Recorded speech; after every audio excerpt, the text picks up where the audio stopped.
It's 2:30 a.m. You've woken up and you're not going back to sleep. What do? I suggest that you try staying calm, not tossing and turning. Rather, breathe in and out calmly. And as you breathe out, quietly say over and over, Jesus, I trust in you. Jesus, I trust in you.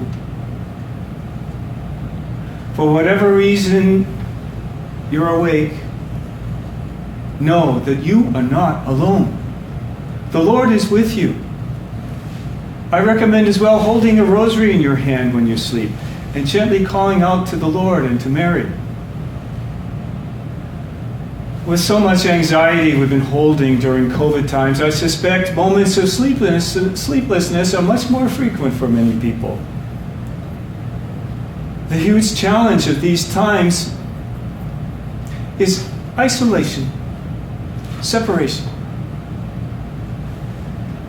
Yet I really believe that one thing the Lord wants us to wake up to in the trials of COVID, as the letter to the Hebrews says, these trials, the Lord wants us to wake up to how our increasingly individualistic societies are resulting in an increasingly solitary and lonely world. So we need to turn that around, turn that current around very consciously. The Lord himself experienced our solitude and isolation. We hear today of his return to his home in Nazareth. In the Hebrew Scriptures, home is where you're to be part of the family, the community, embedded in faith and love so that you know who you are and you know that you're loved by God and part of his covenant. Jesus himself experienced the isolation of when that breaks down through pride and fear. He was rejected by his own people in his home because he is love incarnate, and our human sinfulness could not tolerate so much goodness. Yet he came to break through the barriers of fear and separation. St. Mark's Gospel tells us that when he went to Nazareth, he went with his disciples, those whom he was forming to walk in the way of love and a deeper fellowship, not individualism. This community of believers, that's us. And in that, prayer is so fundamental.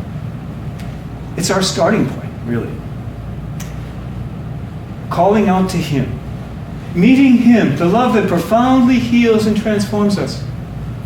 Praying together as a family. It opens the door so that Jesus can come in and heal the wounds of separation.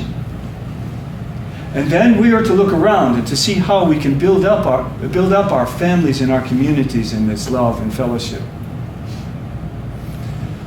Honestly, the conflicts and division in our world can seem to be overwhelming. But we start with our own homes, our families, and communities. The letter to the Hebrews teaches us, strive for peace with everyone, and for that holiness without which no one will see to the Lord. See to it that no one be deprived of grace. Father Peyton taught the whole world, the family that prays together stays together. That's what this phrase is about.